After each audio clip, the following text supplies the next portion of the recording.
Soya chunks biryani എങ്ങനെയാണ് ഉണ്ടാക്കുന്നതെന്ന് നോക്കാം. ഒരു 100 ഗ്രാം സോയ ചങ്ക്സ് ആണ് ഇതിനായി എടുത്തിരിക്കുന്നത്. ഇത് ചൂടുവെള്ളം ഒഴിച്ച് ഒരു 10 മിനിറ്റോളം കുതിരാനായിട്ട് മാറ്റി വയ്ക്കുക. ഇതിപ്പോൾ ഒരു കട്ടിക്കാണ് ഇരിക്കുന്നത്. ചൂടുവെള്ളം ഒഴിച്ച് കുറച്ച് സമയം മാറ്റി വയ്ക്കുമ്പോൾ ഇത് നല്ല സോഫ്റ്റായി കിട്ടും.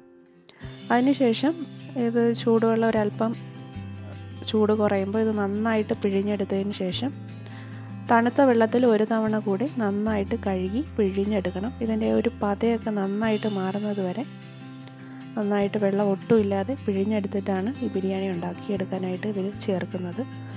ഇതൊരു 10 മിനിറ്റ് ഇരിക്കുമ്പോൾ തന്നെ നല്ല സോഫ്റ്റായിട്ട് കിട്ടും. ഇപ്പോൾ ഒരു കല്ലായിട്ടാണ് ഇരിക്കുന്നത്.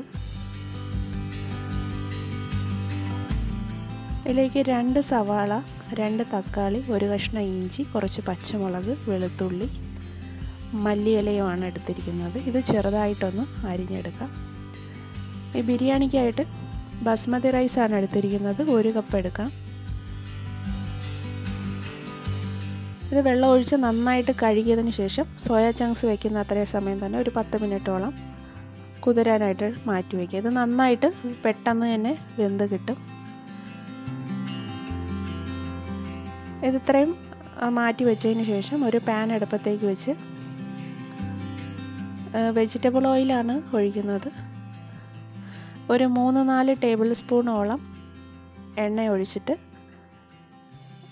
ഗ്രാമ്പൂ, പട്ട, ഏലക്ക, പെരിഞ്ചീരകം, കുറച്ച് കുരുമുളകൊക്കെ ഇതിനകത്ത് വറുത്ത് പൊടിച്ചിടാതെ തന്നെ നേരിട്ട് ഈ എണ്ണയിലേക്കിട്ട് ഇതുണ്ടാക്കിയെടുക്കുകയാണ്.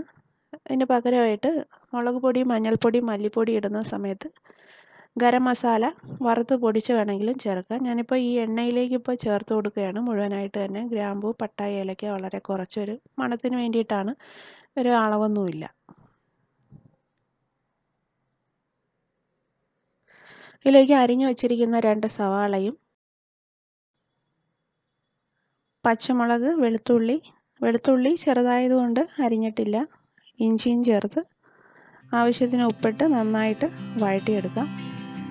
നന്നായിട്ട് വഴണ്ട് വന്നതിന് ശേഷം ഇതിലേക്ക് തക്കാളി ചെറുതായിട്ട് അരിഞ്ഞത് 2 എണ്ണം ചേർക്കാം. തക്കാളിയുടെയും പച്ചമണം മാറിയതിന് ശേഷമാണ് ഇതിലേക്ക് മുളക് പൊടി, മഞ്ഞൾപ്പൊടി, മല്ലിപ്പൊടിയും ചേർക്കുന്നത്.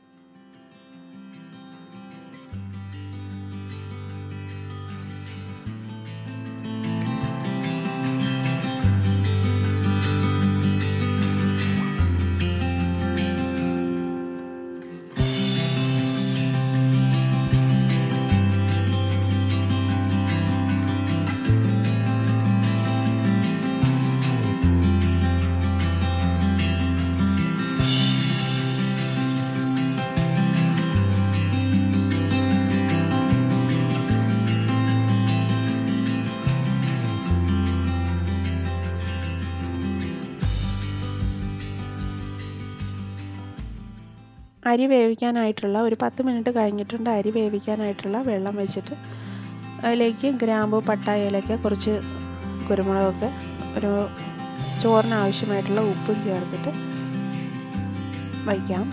സവാള ഒന്ന് നന്നായിട്ടൊന്ന് വാടി വന്നിട്ടുണ്ട്. ഇതിലേക്ക് അരിഞ്ഞു വെച്ചിരിക്കുന്ന 2 തക്കാളി ചേർത്ത് കൊടുക്കാം. തക്കാളിയുടെ പച്ചമണം നന്നായിട്ട് മാറുന്നത് വരെ വീണ്ടും വഴറ്റണം.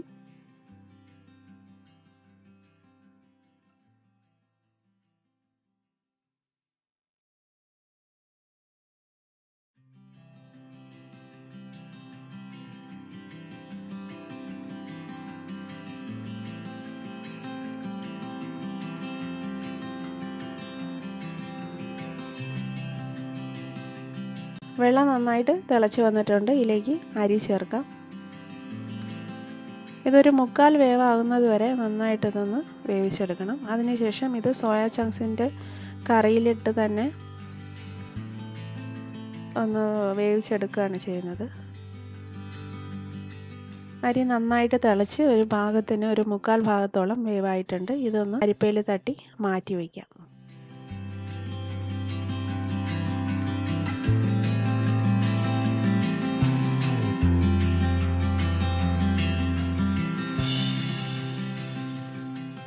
തക്കാളി ഒന്ന് വാടി വന്നിട്ടുണ്ട്. ഇതിലേക്ക് മുളക് പൊടിയും, മഞ്ഞൾപ്പൊടിയും, മല്ലിപ്പൊടിയും ചേർക്കാം. ഇതിലേക്ക് ഒരു 1/2 ടീസ്പൂൺ മഞ്ഞൾപ്പൊടി, 1 ടീസ്പൂൺ മുളക് പൊടി, 2.5 ടീസ്പൂൺ മല്ലിപ്പൊടിയുമാണ് ചേർക്കുന്നത്. ആദ്യം ചേർത്ത ഗരം മസാലപ്പൊടി ഇപ്പോൾ വേണമെങ്കിൽ ഒരു 1/2 ടീസ്പൂൺ ചേർത്ത് കൊടുക്കാം. ഇതിൽ മുഴുവനായിട്ട് എണ്ണയിൽ തന്നെ ആദ്യം ഇട്ടതുകൊണ്ട് ഇപ്പോൾ ചേർക്കുന്നില്ല. ഇതിൻ്റെ ഒരു പച്ചമണം മാറുന്നത് വരെ നന്നായിട്ട് മിക്സ് ചെയ്തതിന് ശേഷം സോയ ചങ്ക്സ് കഴുകി നന്നായിട്ട് പിഴിഞ്ഞെടുത്തത് ഇതിനകത്തേക്ക് ചേർത്ത് ആവശ്യത്തിന് വെള്ളം ഒഴിച്ച് നന്നായിട്ട് തിളപ്പിക്കാം. അതിലേക്ക് കുറച്ച് ഒരു പിടി മല്ലിയില ചെറുതായിട്ടൊന്ന് പിച്ചിട്ട് കൊടുക്കാം.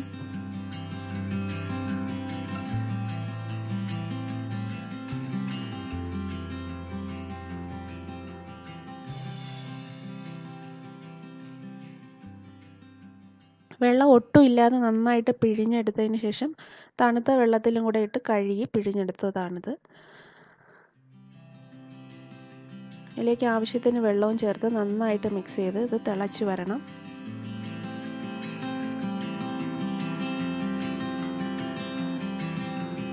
ചിക്കനൊക്കെ സാധാരണ ചെയ്യുമ്പോൾ അതിനകത്തേക്ക് വെള്ളം ഒഴിച്ചില്ലെങ്കിലും അതിൽ നിന്ന് തന്നെ വെള്ളം വരും. ഇതിന് അങ്ങനെ വരാത്തതുകൊണ്ട് ഇതിലൊന്നുകൂടി നന്നായിട്ട് ഈ മസാലയൊക്കെ അതിനകത്തേക്ക് പിടിച്ച് കിട്ടാൻ വേണ്ടിയിട്ട് കുറച്ച് വെള്ളം ഒഴിച്ച് നന്നായിട്ട് ഒന്നുകൂടെ നന്നായിട്ട് തിളച്ച് വരണം. അതിനുശേഷം ഒരു 1/4 വേവായിരിക്കുന്ന അരി ഇതിൻ്റെ മുകളിലേക്കൊന്ന് വിതറി കൊടുക്കാം.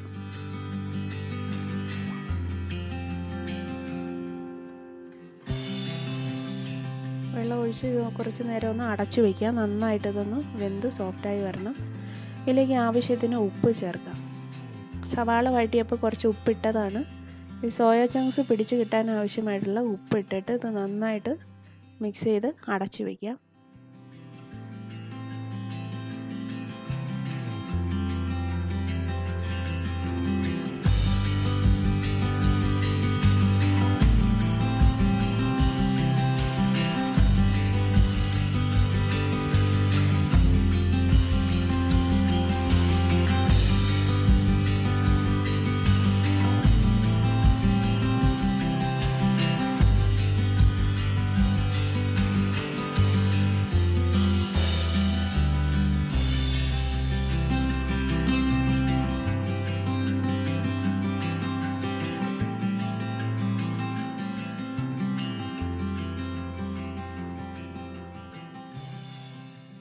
ചങ്ക്സ് നന്നായിട്ട് വെന്ത് വന്നിട്ടുണ്ട്. ഇതിൻ്റെ മുകളിലേക്ക് ചോറ് വിതറിയതിന് ശേഷം കുറച്ച് മല്ലിയിലയും 2 സ്പൂൺ നെയ്യ്, കുറച്ച് ഉണക്കമുന്തിരിയും കൂടെ ഇട്ട് ഒരു മീഡിയം ഫ്ലെയിമിൽ ഒരു 10 മിനിറ്റ് അടച്ചു വയ്ക്കാം. ഈ താഴത്തെ ആ ഒരു സോയ ചങ്ക്സിൻ്റെ കൂടെ ഒപ്പമുള്ള വെള്ളം നന്നായിട്ട് വറ്റുകയും ചെയ്യും. ചോറ് പാകത്തിന് വെന്ത് റെഡിയായി കിട്ടും. അതിനുശേഷം ഇത് നന്നായിട്ടൊന്ന് മിക്സ് ചെയ്ത് യോജിപ്പിച്ച് എടുക്കാം.